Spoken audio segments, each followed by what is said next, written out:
Assalamualaikum warahmatullahi wabarakatuh. Perkenalkan, nama saya Siti Nurmita Aprilia, NIM 2021-02-314. Ini saya akan menjelaskan mengenai dasar sistem tenaga listrik. Ini saya akan menjelaskan 3 teori. Yang pertama, dasar teori listrik. Yang kedua, mesin-mesin listrik. Dan yang ketiga, transformator. Yang pertama adalah dasar teori listrik. Definisi tegangan adalah jumlah energi potensial antara dua titik pada suatu rangkaian. Satu titik memiliki muatan lebih dari titik lainnya.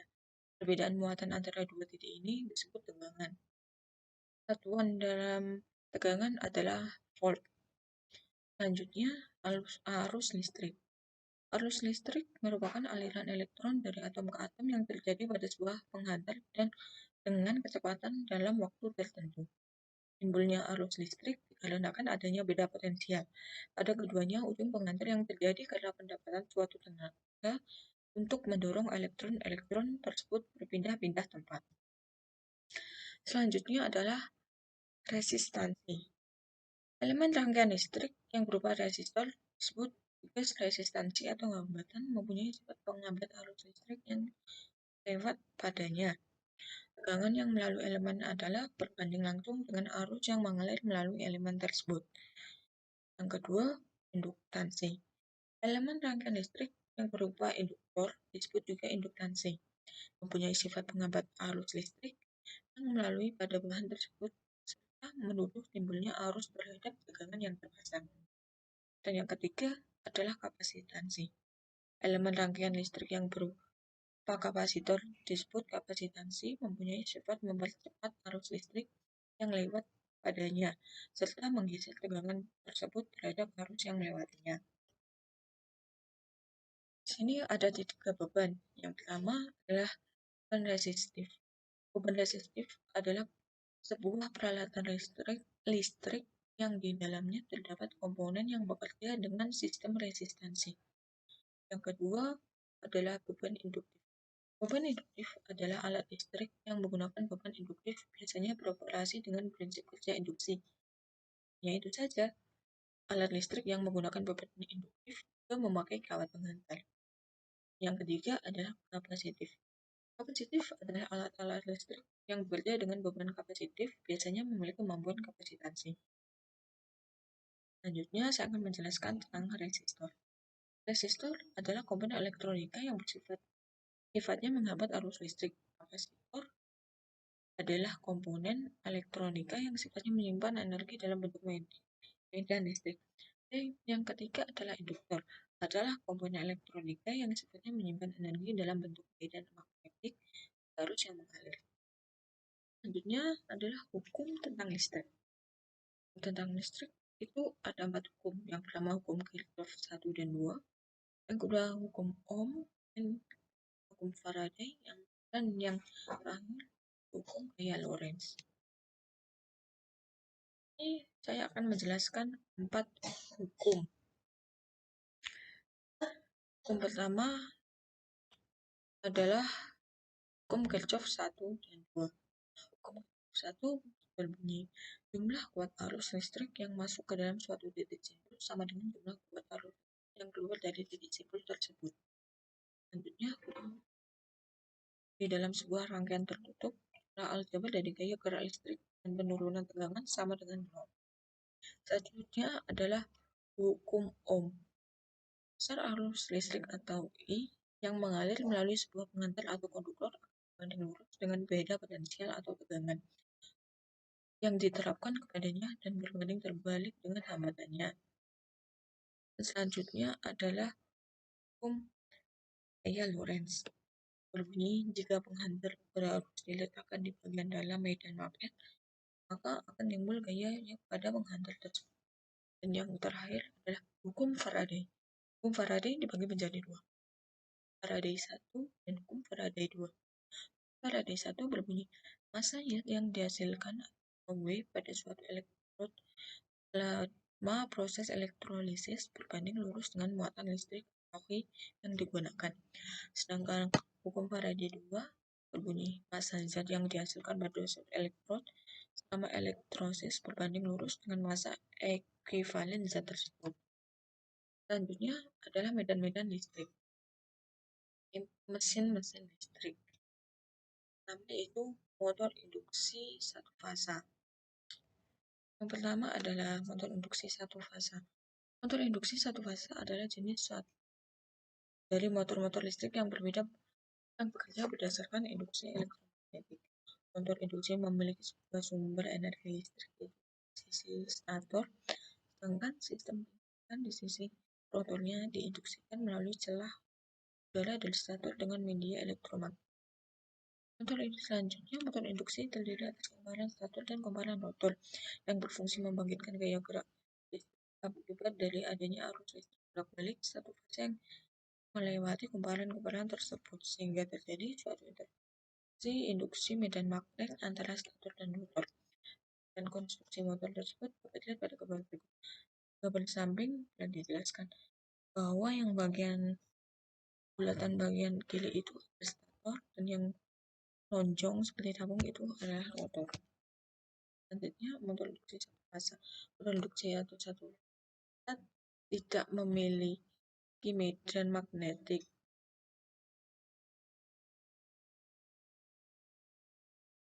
Dan magnet putar seperti halnya motor induksi 3 fasa hingga diberlakukan suatu kumparan bantu untuk mengawali berputar.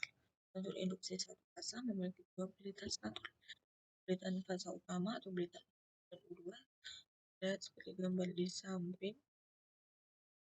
Ini U1 dan ini U2, maaf. Dan bilitan fasa bantu bilitan Z1, Z1,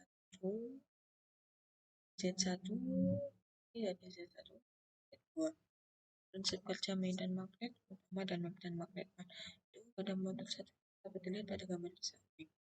Bilitan utama menggunakan kawat tembaga lebih besar sehingga memiliki impedansi lebih kecil, sedangkan bilitan bantu dibuat dari tembaga tampang kecil dan jumlah bilitannya lebih banyak sehingga impedansinya lebih besar dibandingkan dengan impedansi bilitan utama.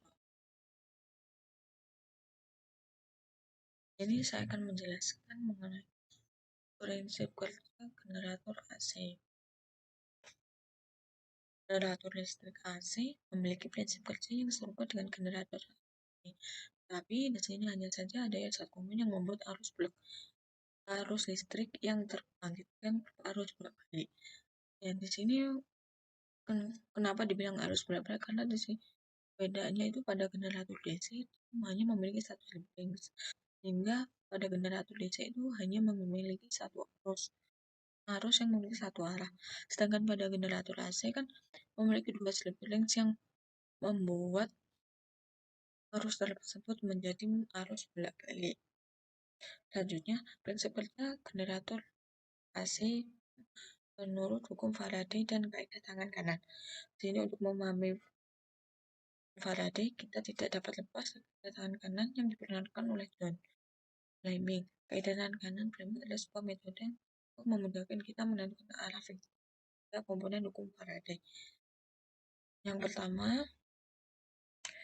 jika Anda menirukan posisi tangan kanan ini, Anda seperti pada gambar di atas, maka ibu jari itu akan menunjukkan arah gaya.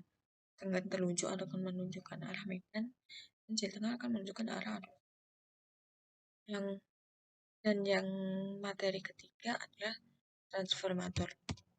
Transformator atau trafo adalah peralatan listrik yang mengubah bentuk energi listrik menjadi energi listrik yang lainnya.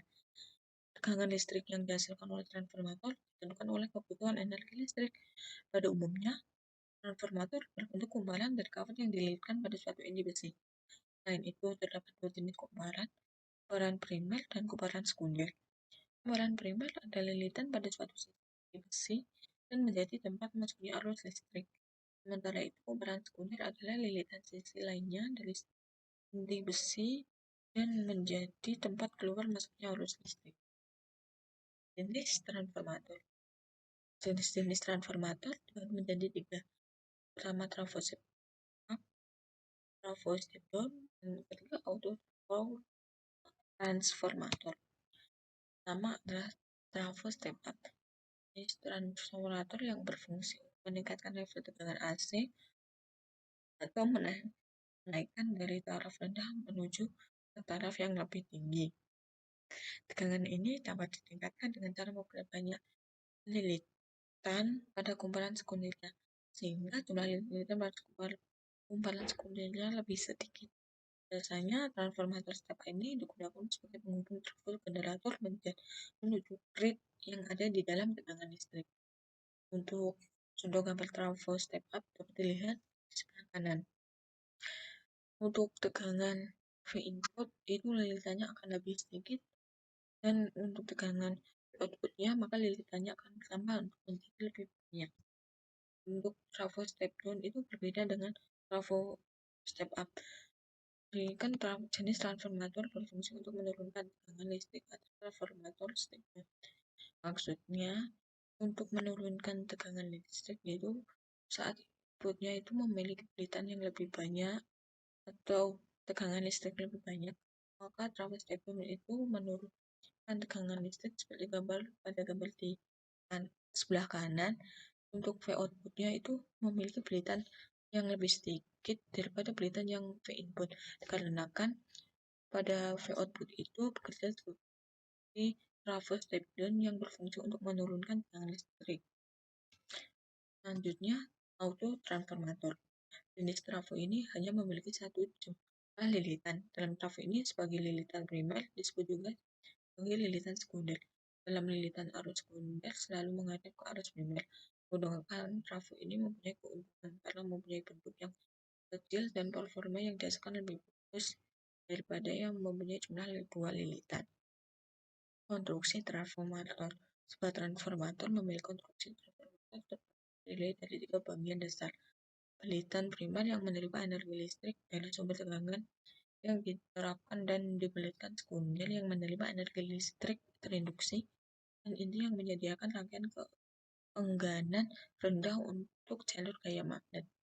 Untuk selanjutnya, pada gulungan transformator, gulungan primer maupun sekunder adalah kumparan kabel penghantar, karena kumparan konduktor menghasilkan flux magnet yang lebih tinggi dibandingkan flux magnet yang dibuat oleh satu konduktor tunggal. Untuk contoh gambar transformator boleh dilihat pada sebelah kanan. Nah, ini untuk gambar selanjutnya ini adalah contoh suatu gambar gulungan transformator. Gulungan yang diberi nilai untuk voltase yang lebih tinggi dengan jumlah belokan yang lebih banyak ditetapkan sebagai belitan high voltage. Gulungan untuk tegangan yang lebih rendah disebut dengan tegangan rendah atau low voltage. Gulungan HF high voltage terdiri dari banyak lilitan kawat tembaga yang relatif halus. Sedangkan lilitan low voltage terdiri dari beberapa lilitan kawat tembaga berat yang relatif sedikit. Dari sisi high voltage akan lebih rendah karena produk VI adalah konstan. Juga pilihan high voltage membutuhkan sifat insulasi yang lebih baik untuk menahan tegangan yang lebih tinggi. High voltage juga membutuhkan lebih banyak izin ganti untuk atau tubuh. Terima kasih, sekian dari presentasi. Ya, apabila ada kesalahan, mohon dimaafkan. Wassalamualaikum warahmatullahi wabarakatuh.